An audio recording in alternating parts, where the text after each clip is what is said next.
If you lived in Las Vegas for a while, you might remember the name Margaret Rudin, known as the Black Widow in Las Vegas, accused, convicted, and sentenced in 2001 for the murder of her millionaire husband, Ron Rudin. It was a trial that got national attention and kept Las Vegas glued to its TV screens. Now Rudin is set to be released from prison, and the very thought of that terrifies some in our community. 13 investigative reporter Joe Bartels has part 1 in this week-long series, The Black Widow's Web of Deception.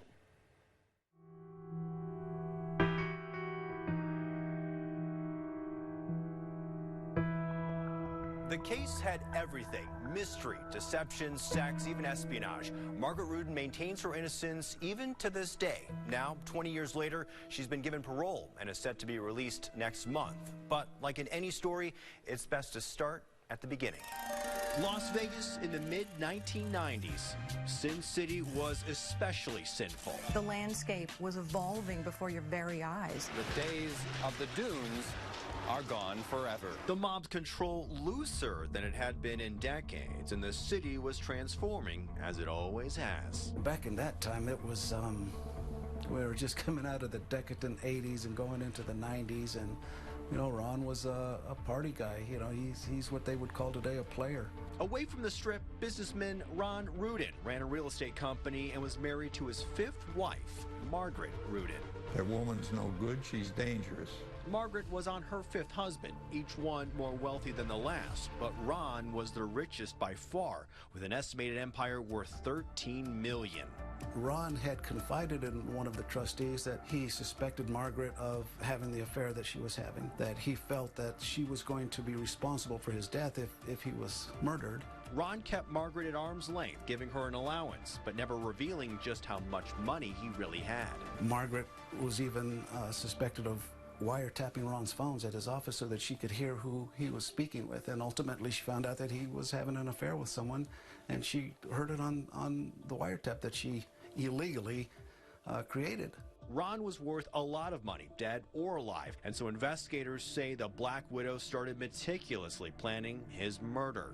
It was just so bizarre, man. I mean, we've made hundreds of death notifications, and without exception, except for Margaret, there's always some kind of reaction, some kind of emotional reaction. Ron disappeared in 1994. His body discovered unexpectedly in a burned area 40 miles from Las Vegas near Lake Mead months later. All the evidence, investigators say, pointed to Margaret and her greed. But she earned the title, the Las Vegas Black Widow, and go on the run for nearly 3 years. A nationwide manhunt ended with Margaret in cuffs in a small town in Massachusetts. That set up a trial with unforgettable characters like attorney Michael Amador, statutory and common law privilege, defense attorney Tom Pitaro, and right now I'm going to shoot you. Judge Joe Bonaventure. Let's just try to finish it up. And of course, Margaret Rudin at the center of a circus-like trial filled with theatrics. Why would someone want to kill Ron? I wish I could answer that. I wish I could. We go back in the archives, retrace the steps. Yeah, on one hand, I can see it. Show you things that haven't been seen or touched in 2 decades. So this is beyond a doubt the gun that killed Ron Rudin? 100% certain. In less than a month, the so-called Black Widow of Las Vegas, Margaret Rudin, could walk out of prison and have her first taste of freedom in 20 years. A jury convicted her of the 1994 brutal murder of her millionaire husband, Ron Rudin. Well, the mysterious case certainly captured the attention of the nation and also kept Las Vegas in suspense for what seemed like an eternity. And 13 investigative reporter Joe Bartels now continues our series, Black Widow, Web of Deception.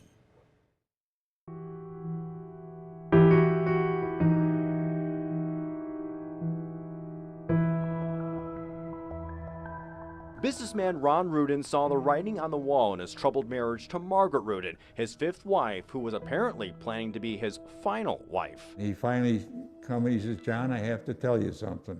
And I says, "What's that?" And he very rarely would say anything about his private life. He says, "This one's got me worried." Ron was right to worry. He confided in his good friend John Ruther. His marriage seemed to be falling apart, fueled by jealousy, greed, and affairs. Margaret, who had married and divorced 4 previous men, each one more wealthy than the last, seemed to be working on a scheme to get his vast wealth, which included real estate worth millions, especially in Lee Canyon, and a massive gun collection worth upwards of $3 million. All of a sudden, he turns up missing, and you just wonder what happened. Ron Rudin served during Vietnam. He was regimented and reliable. He checked into work constantly. Ron Rudin was a creature of habit. He always came to work at exactly the same time. He even wore the same stuff every day. It was rare when there was a matter he didn't handle himself. But on Monday, December 19th, 1994, Ron failed to show up to his real estate office on Charleston near Decatur. I call in the morning, the secretary says he didn't come in this morning. I said, uh-oh. I turned to my wife in Chicago. I says, I think Margaret did something to Ron. Friends had their suspicions, but it was his employees that went straight to police. When he didn't show up to work that morning at exactly the right time, his coworkers were terrified. They knew something had to have happened. But Margaret, on the other hand, didn't seem very concerned. Margaret Rudin told police Ron was in a mood, drinking, and she last saw him the night before. Days turned into weeks, and police investigated, but there was no sign of Ron or his black Cadillac. It was too much of a high-profile person.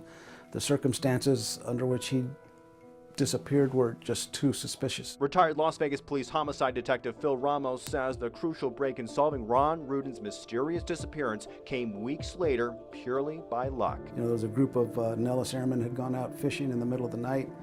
They start making their way back up to the car, and they're using a flashlight to light up the ground because it was still dark, and the flashlight illuminates a human skull. January 1995, Ramos and his partner Jimmy Vaquero are called out to Nelson's Landing, a remote area 40 miles from Las Vegas near Lake Mojave. A burned-out chest, feet away, a human skull, and another clue, a distinct custom-made bracelet spelling out R-O-N.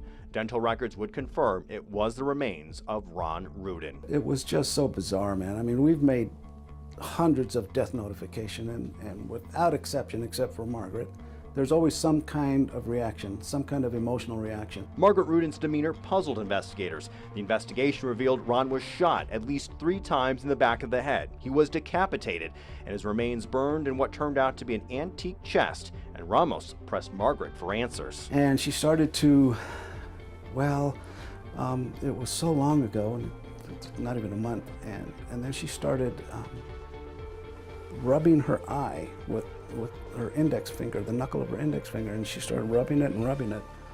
And I'm looking at her, and I said, "Are you okay? Is there anything we can do for you?" And she said, "No, I'm just so upset," but with no reaction at all.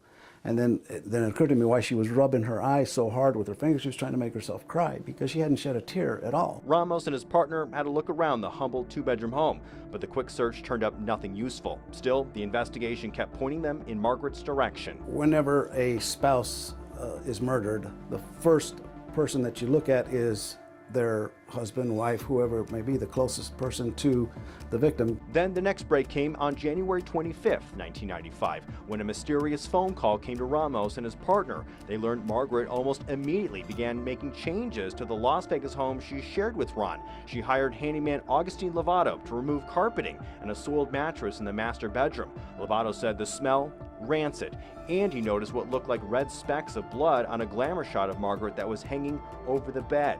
He also offered up a sealed box that Margaret instructed him to mail to her mother out of state. It wasn't a gun inside, but it had something else that gave investigators yet another clue, a picture of a man by the name of Yehuda Sharon. Lovato's tip was the last set of clues police needed to get a search warrant to get back into the house of Ron and Margaret Rudin for a more thorough look around. Tomorrow, the police investigation leads to an indictment, but Margaret had no intention of sticking around for a trial. Joe Bartels, 13 Investigates. The deception was deepening. Tonight, the investigation of Margaret Rudin, the Black Widow of Las Vegas, was in full swing. Now, she was suspected of murdering her millionaire husband, Ron Rudin, in late 1994. Now she's set for release from prison after 20 years next month. But at the time, investigators, they were worried that she might not face justice at all. That was until a surprise was found at the bottom of Lake Mead. And 13 investigative reporter Joe Bartels also explains the key mistake made in the case in the third part of our series, Black Widow, Web of Deception.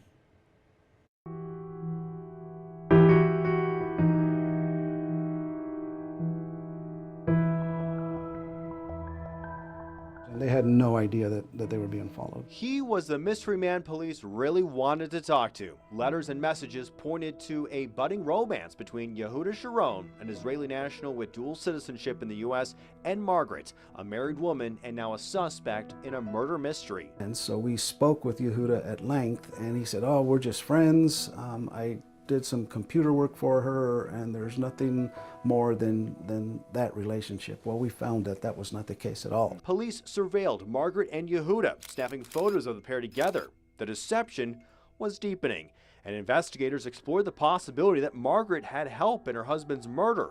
The only problem, authorities thought they could get Yehuda to flip on his lover in order to get a true bill, a murder indictment on Margaret. The position at the time from the DA was that without Yehuda's testimony, we wouldn't be able to get a true bill against Margaret. We felt otherwise. We felt that we had enough evidence against, number one, Margaret, and then also against Yehuda. Investigators found a receipt for a rental van from Yehuda, one capable of carrying an antique trunk. It was rented at the same time as Ron's disappearance. The mileage didn't add up, and it was seen at the Rudins' home. Police looked at other physical factors too.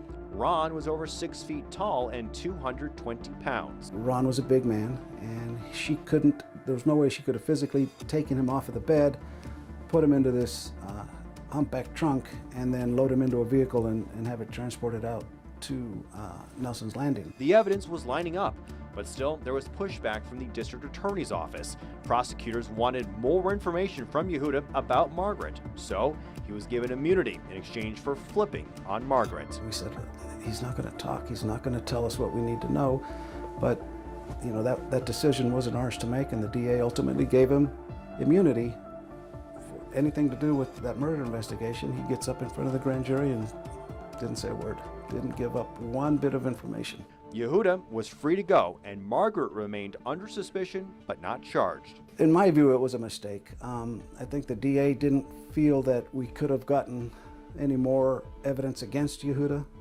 We felt that we had a pretty good amount of evidence indicating that he was, number one, involved with Margaret, had an affair with her, and was directly involved with disposal of the body.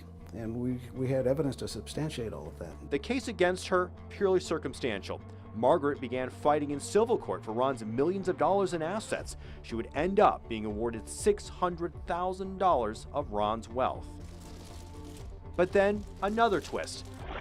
A diver at Lake Mead found a gun wrapped in plastic 15 feet below the water's surface. Police checked the serial number. It was reported missing by Ron Rudin.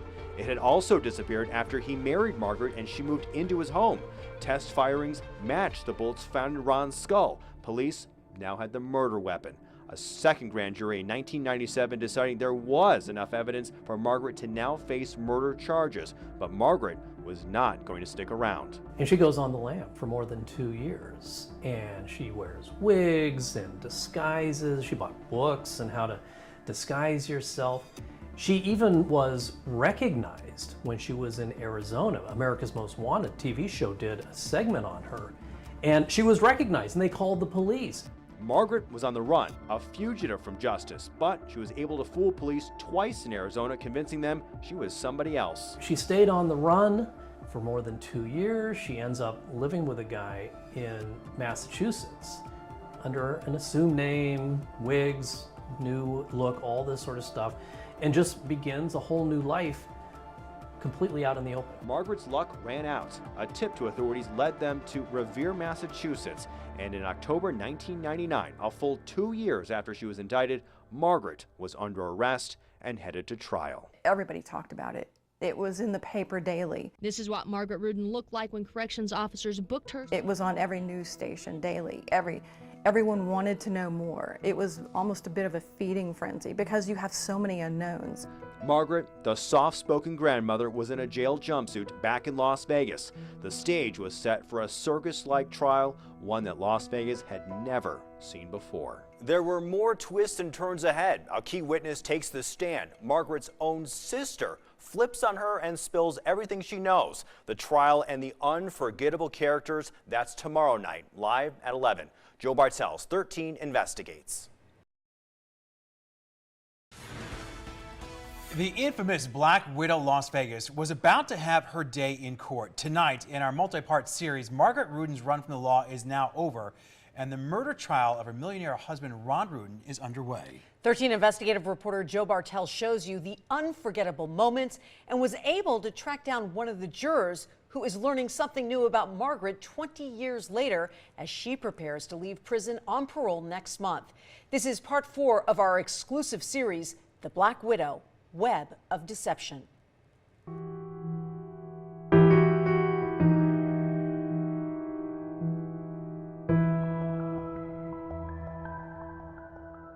Tucked away among the rows and rows of videotapes at Channel 13 is a rich treasure trove of Las Vegas history.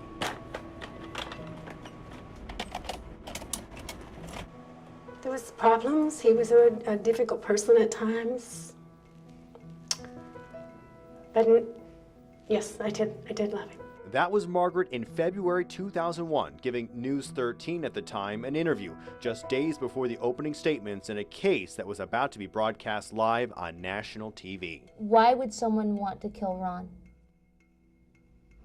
I wish I could answer that. I wish I could. The state's case was presented by Gary Guyman and Deputy District Attorney Chris Owens. They detailed the meticulous planning and brutal killing of Ron Rudin, jealousy, anger, and especially greed, the main motivation they argued. There was some marital discord, if you will, and of course under the property or the community property laws of the state, you're entitled to 50%. Ronald Rudin dying, Margaret Rudin would believe that she would be entitled to 100%. The opening statements made by defense attorney Michael Amador in March 2001 left the courtroom and Judge Joe Bonaventure stunned. Everybody got concerned at opening statements when Michael Amador stood in front of the jury and was completely unprepared. A rambling, nonsensical speech got the defense off to a wobbly start, and things went from bad to worse when the defense attempted to reenact the bedroom shooting. Right now I'm going to shoot you. The defense stages this reenactment of the murder.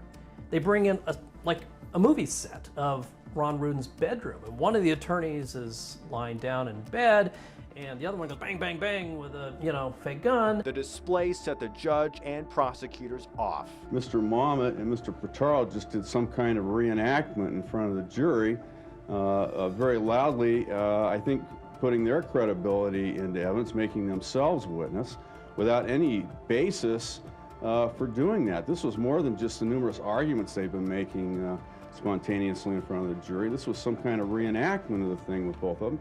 It was unprofessional. It's unethical. I've never seen anything like that. There was, of course, an objection from the prosecution because defense attorneys are not allowed to testify. Somebody else has to say. They can't put on a show like this. It's not a school play.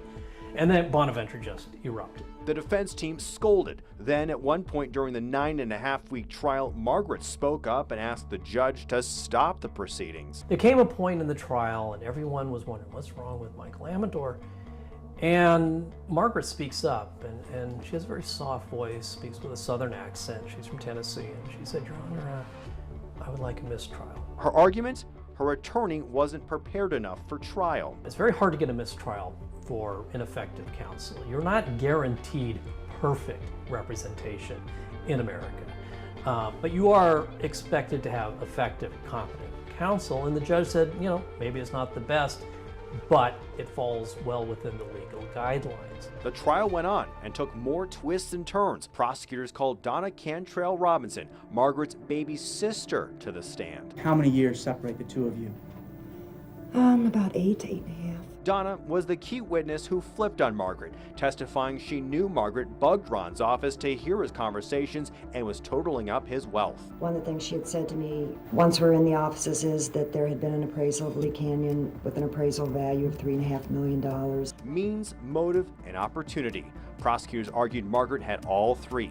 Donna provided one more parting shot when she testified about a confrontation with her sister, point blank. Tell me who got into your high security house, surrounded by dogs, shot and killed Ron in the bedroom, removed him, cleaned up the room so that you didn't notice anything amiss, drove him 40 miles to the desert, decapitated and burned him, and brought his car back to town.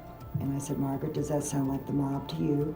The defense offered up its own theory, describing Ron as having shady business dealings with even more unsavory characters. Margaret comes up with this notion that, well, it must have been the drug lords that killed him because that's what they do. That's how they get back at people that they're dealing with. Ron was a licensed gun collector. There was talk he had connections to South America. She had mentioned that Ron was involved with running guns to Colombian drug lords in South America.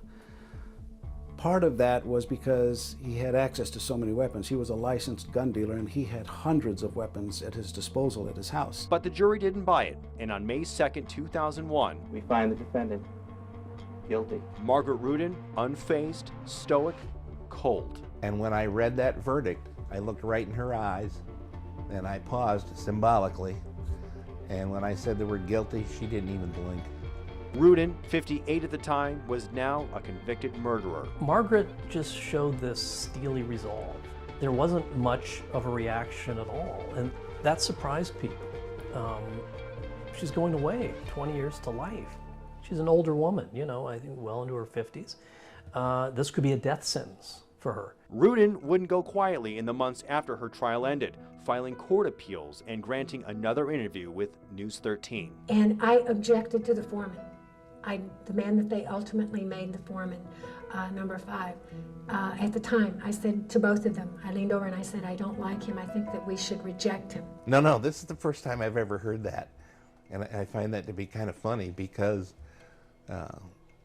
if I thought for 1 second that she was innocent, I'd have hung that jury myself. Ron Vast was juror number 5 and the jury foreman. All these years later, learning Margaret wanted him off the case from the start. Often thought that you know, I could maybe be a target when she got out because I was kind of instrumental in getting the verdict that we got. Margaret never got her retrial and maintains her innocence to this day. The story of Margaret Rudin brings us to California and then inside the evidence vault at the Regional Justice Center for a rare look at the actual evidence used to put her away, plus the ominous warning from people who know her as she prepares to be released from prison. Our finale, The Black Widow, Web of Deception, is tomorrow, live at 11. Joe Bartels, 13 Investigates.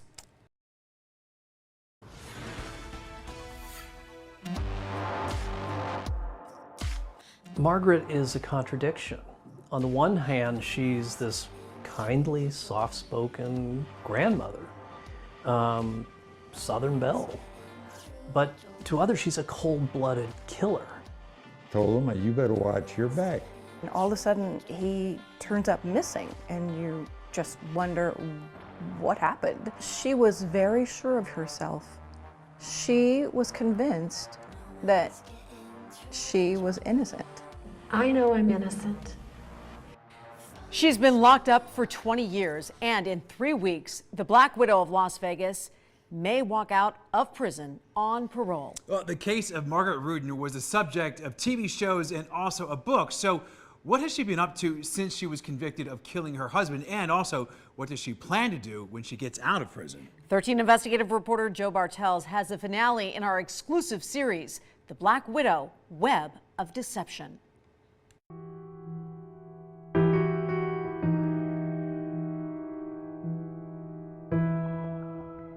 It read like a Hollywood movie. The case of Margaret Rudin, the infamous Black Widow of Las Vegas, was actually the basis of a novel, and that's what's brought us here to Los Angeles. The City of Angels, bathed in moonlight, seems like a world away from Sin City, but it's home to the man who may know the most about Margaret Rudin's days in Las Vegas and her life story. When I wrote the book almost 20 years ago, nobody could imagine that we'd be sitting here today talking about the parole of Margaret Rudin. It just seemed like something that would never happen. Michael Fleeman wrote the book If I Die, a phrase borrowed from the ominous warning in Ron Rudin's will when he suspected his life could be ended by someone who stood to gain the most after his death. He didn't mention Margaret by name in the If I Die rider, but most people interpreted that to mean Margaret Rudin. He spent months following in the footsteps of investigators, taking pictures and documenting the case that still terrifies people to this day.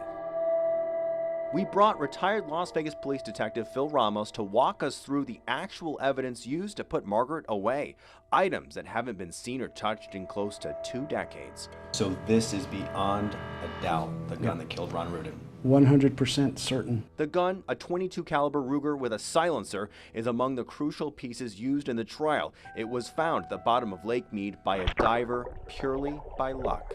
That was the eureka moment for us during the investigation, and it put us over the top. You know, up until then, we were like, man, do we have enough for a conviction? You know, we've got this and we've got that. That right there was the defining moment in my view as far as the investigation goes.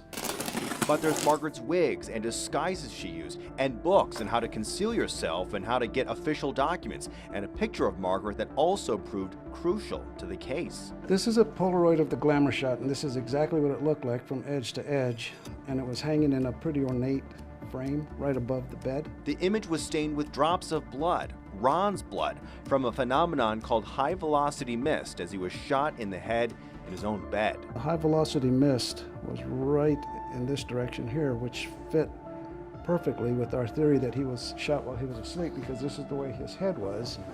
The glamour shot would have been like this. There was also love letters and Margaret's perfect penmanship to Yehuda Sharon, the man who police believe she was sleeping with while married to Ron. I've tasted sugar. I have tasted salt for so long now, I've forgotten the taste of sugar.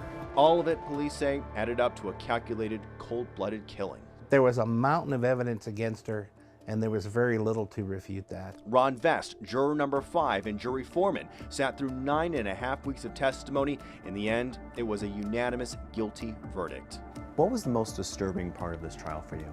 I think the fact that he was shot in his sleep. I mean, when you're shot in your sleep, I mean, you don't even have a fighting chance. Ron says the case changed his life. Parts of the trial still bother him, and as Margaret prepares to leave prison, he'll be watching his back. I have a concealed carry permit, and so I'll probably be carrying for a while after her release, just to feel a little more protected. Margaret never admitted to anything and proclaims her innocence to this day, another fact that bothers Ron's friends and relatives. Margaret is a contradiction.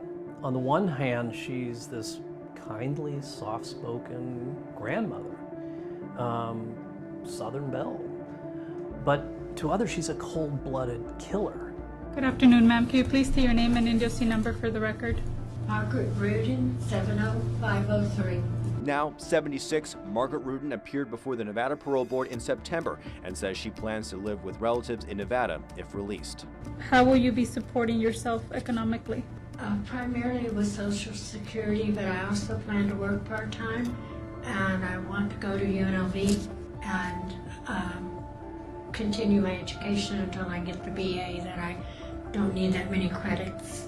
By all accounts, she was a model prisoner, an activist for other inmates, stood up for women inmates and their rights. Rudin sued the Nevada Department of Corrections claiming abuse, misconduct, and sexism because women don't have the same access to programs for aging inmates like men do. The DOC settled and in exchange didn't fight her parole. Now she's just days away from a possible return to society. I don't think she should ever get out for any reason. I'm not going to say I wish her well, but I don't wish her any harm. You think that this is actually, that she could get a new trial? Yes. Why? How so? Well, because I think the record is so clear of all the problems the case had. I think the question would be, does the Clark County DA's office want to retry this case? Many of the witnesses have since died, but it's just an outrageous miscarriage of justice. And Margaret Rudin's paid the price for 20 years. Margaret is and always was a survivor. She was very good at one thing, and that was bouncing back. She was very sure of herself. She was convinced that she was innocent. In 2008, a district court judge ordered a new trial for Rudin on the grounds of incompetent counsel, but that decision was overturned by the Nevada Supreme Court, and her conviction stands for now. Rudin has appealed her conviction, and it remains in U.S. federal court. A decision could come down by the end of the year. Margaret Rudin could be released from prison on December 15th. Joe Bartels, 13 investigates.